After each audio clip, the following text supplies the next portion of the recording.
तो भाई लोग UFC 315 की प्रेस कॉन्फ्रेंस आज सुबह रैप अप हुई थी और इसमें एक बहुत बड़ी चीज़ कंफर्म हो गई है। बहुत टाइम से इसकी बात चल रही थी, लेकिन बिलाल मोहम्मद और JDM की जो फाइट होने वाली है मेन इवेंट में UFC वेल्टरवेट चैंपियनशिप के लिए, ये वो उस पे उसके रिजल्ट पे डिपेंड करेगा कि इस्लाम माखाचेव की अगली फाइट कौन सी होने वाली है। क्या इस्लाम वर्सेस इलिया होने वाली है, क्या इस्लाम वर्सेस JDM होने वाली है वेल्टरवेट डिवीजन में। ये फाइट इस वीकेंड में फाइनली हमको एक क्लियर आंसर मिल जाएगा कि क्या इस्लाम वर्सेस इलिया होने वाली है कि नहीं। अभी डेना वाइट ने ये कंफर्म किया प्रेस कॉन्फ्रेंस में। क्या बोला उन्होंने, उसको अभी प्ले होने देते हैं। Ilia Topuria did an interview a few minutes ago where he said the winner of this fight is going to determine whether he fights Islam Makhachev or Charles Oliveira on International Fight Week. Can you confirm that that's the stakes attached to this main event too? Yeah, there's a lot of moving parts right now, and yeah, that's pretty accurate. अब देखो, reporter ने एक साफ सवाल पूछा कि इलिया टपुरिया ने आज सुबह इंटरव्यू दिया था जहां पे वो कह रहे हैं कि वो UFC 317 में फाइट करने वाले हैं। तो ये बेसिकली ये कंफर्म हो गया है कि इलिया टपुरिया मेन इवेंट में फाइट करने वाले हैं UFC 317 के इंटरनेशनल फाइट वीक। बहुत टाइम से एक इसको डिजास्टर बोला जा रहा था कि मेन इवेंट नहीं है भाई, मेन इवेंट नहीं है। तो ये कारण है इसका। तो लेकिन ये कंफर्म हो गया कि इलिया टपुरिया UFC 317 में फाइट कर रहे हैं। किससे? या तो इस्लाम माखाचेव या तो चार्ल्स ओलिवेरा। और ये डिपेंडेंट है इस वीकेंड संडे मॉर्निंग हमारे लिए बिलाल मोहम्मद वर्सेस JDM के लिए। अब देखो, बिलाल मोहम्मद बहुत प्रिय मित्र हैं ये खबीब के, इस्लाम माखाचेव के, टीम खबीब के, टीम दागिस्तान के बेसिकली। एंड वो बेसिकली क्या चल रहा है इस समय, इस्लाम माखाचेव लाइटवेट के चैंपियन हैं। बहुत टाइम से वो ट्राई कर रहे हैं UFC वेल्टरवेट चैंपियनशिप के लिए फाइट करने का और वो डबल चैम्प बनने का। और very honestly he deserves it. उन्होंने 4 टाइटल डिफेंस कर लिए हैं मेरे ख्याल से, गिन लो। बट बहुत टाइम से वो लाइट वेट में है, बहुत टाइम से वो ट्राई कर रहे जाने का, लेकिन बिलाल घुस गए हैं अब जाके। पहले कमारू उस्मान थे, उसके बाद बिलाल आ गए। तो मतलब कॉन्स्टेंटली दिक्कत चल रही है इस्लाम माखाचेव के ये करियर में वो थोड़ा स्टॉल सा हो गया है। अब देखो, अगर JDM इस वीकेंड को जीतते हैं, और ये बहुत टाइम से हम लोग बात भी कर रहे हैं, मैंने वीडियोज़ भी बनाई थी, अगर JDM जीतते हैं और बिलाल मोहम्मद पिट जाते हैं, इस्लाम माखाचेव वर्सेस JDM होने वाला है अगला फॉर द वेल्टरवेट चैंपियनशिप। और फिर उसकी जगह हमको मिलेगा इलिया वर्सेस चार्ल्स ओलिवेरा। मुझे मतलब I just know Islam Makhachev रोज़ ये दुआ कर रहे हैं कि उनके प्रिय मित्र बिलाल मोहम्मद धो के लहूलुहान होके पिट जाए। ठीक है, मतलब इस्लाम माखाचेव इतने पक गए होंगे एट दिस पॉइंट, वो कब से ट्राई कर रहे हैं बेचारे। तो बेसिकली एटलीस्ट ये चीज़ कंफर्म हो गई है। 2 चीज़ें कंफर्म हुई हैं, Ilia Topuria International Fight Week main event UFC 317, and या तो इस्लाम माखाचेव या तो चार्ल्स ओलिवेरा, ये डिसाइड होगा इस वीकेंड। इसकी मैंने अलग से प्रेडिक्शन वीडियो डाली थी। ये फाइट बहुत कॉन्सिक्वेंशियल है। मैंने अपने जब प्रेडिक्शन वीडियो में इसकी बात करी थी, मैंने कहा था कि ये बिलाल मोहम्मद जीतने वाले हैं। पूरा मैंने इसका ब्रेकडाउन दिया था, फुल कार्ड का भी मैंने ब्रेकडाउन दिया था। अगर वो नहीं देखा तो जाके देखो। तो मुझे लग रहा है भाई लोग, इलिया वर्सेस इस्लाम हमको फाइनली दिखने वाला है UFC 317 in the month of July में है शायद ना। हाँ, जुलाई में है। जुलाई में, जून में, आप देख लो यार, कोई बात नहीं। बट ठीक है, इतना कंफर्म हो गया है। उसके अलावा और बहुत कुछ हुआ है इस प्रेस कॉन्फ्रेंस में, एक एक करके सबके थ्रू जाते हैं। JDM ने एक रैंडम इयन गैरी पे जैब मारा फॉर सम रीज़न, जो मुझे नहीं समझ में आया, लेकिन उसकी भी बात करते हैं अभी। JDM के इयन गैरी के जैब के पहले अगर बात करें तो बहुत ही रैंडम था। ठीक है, रिपोर्टर उनसे पूछते हैं कि भाई मतलब इयन गैरी बेसिकली अपने बेटे को लेके एक टूर मार रहे हैं। बिलाल मोहम्मद के साथ भी एक वीडियो थी, JDM को वो M&M's दे रहे थे। तो फिर मतलब रिपोर्टर ने उनसे पूछा कि भाई क्या लगता है आपको उसके बारे में। तो फिर उनका जवाब सुनो। Jack, Ian Gary's son. Ian Gary got his son to feed you M&M's, and he's been planting M&M's around you all week.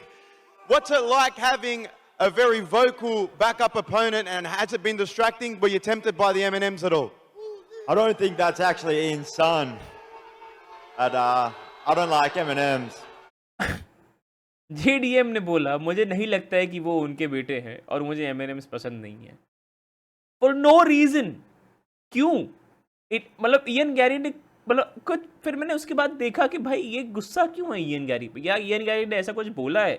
मतलब डायरेक्ट अटैक तो उन्होंने कुछ नहीं किया है JDM, मतलब अनकॉल्ड फॉर नो रीजन।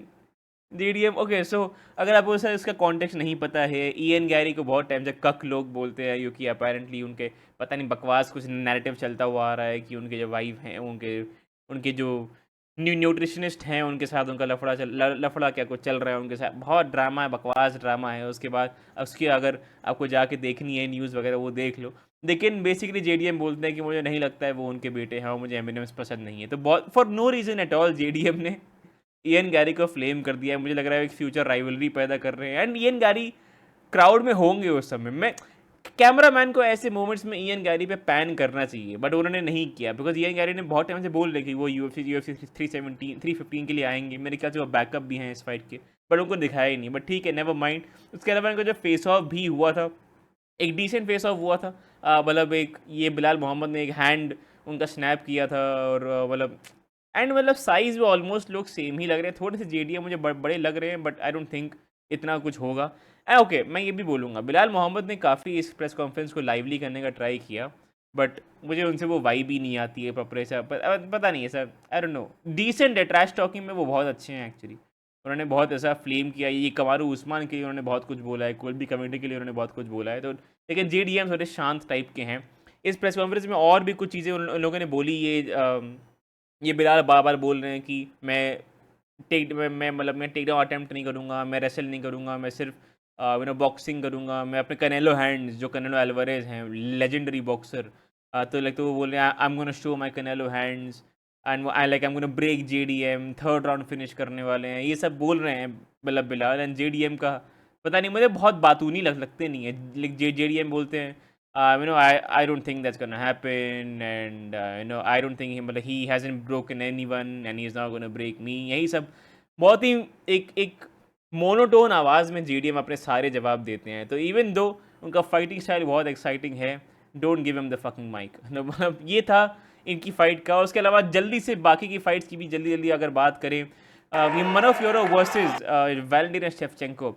अब इसमें शेवचेंको की एक बहुत बड़ी वो है कि मतलब बहुत बड़ी अनोयंस है ये फ्योरो से किया है वो, कि उनको कि मतलब बहुत टाइम से वो बोल रही हैं कि वो रिटायर करने वाली हैं वैलेंटिना शेवचेंको को, और फिर मतलब बहुत लोगों को लग रहा है कि उनका फाइट स्टाइल सिमिलर है, इसलिए शेवचेंको को दिक्कतें पैदा होने वाली हैं। फिर उसमें उन्होंने एक लाइन मारी थी जहाँ पे उन्होंने कहा था कि the only thing that's similar is the colour of our hair. मतलब बहुत कुछ ज़्यादा बात हुई नहीं इन लोग के बीच में, लेकिन मैं अलग से ये चीज़ पे पॉइंट आउट करना चाह रहा हूँ।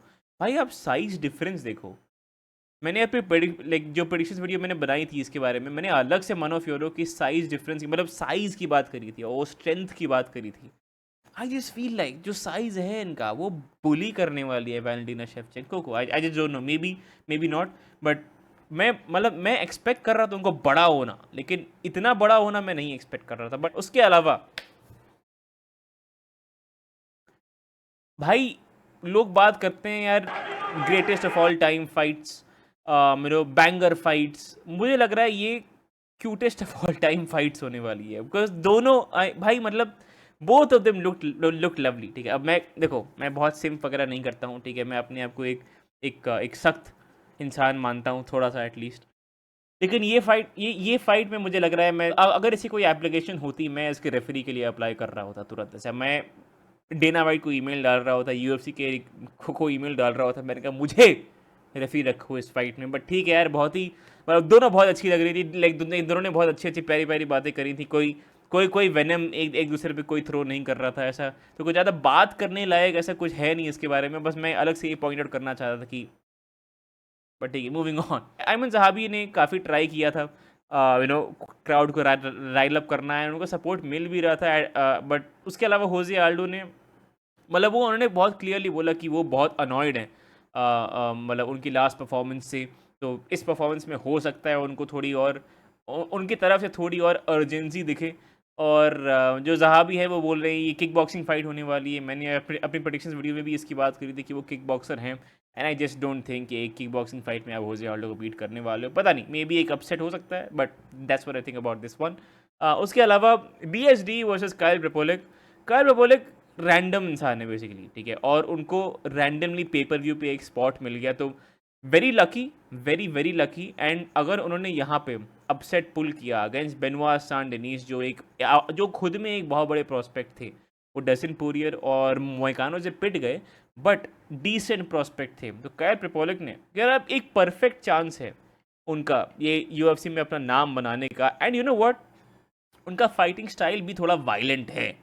सो डेफिनेटली हम लोग एक नॉकआउट इसमें देख सकते हैं, लेकिन बेनोआ सान डेनिस के लिए एक काफ़ी आसान फाइट होने वाली है वेरी ऑनेस्टली। एंड देन मतलब इन लोगों ने बेसिकली बोला है कि like we promise war and वगैरह वगैरह, वही जो कि वायलेंट फाइट होने वाली है। बट ठीक है यार, वो सब मैंने एक क्विक रिकैप मैंने मार दिया आप लोग के लिए UFC 315 की प्रेस कॉन्फ्रेंस का। बट अगेन वापस अगर हाईलाइट पे आए, इलिया वर्सेस इस्लाम जेन्युइनली पॉसिबल है और एक clear update about the fight हमको मिल गई है। बस John Jones versus Tom Aspinall बचा है, उसका हम लोग देखते हैं। बट ठीक है, वो थी वीडियो।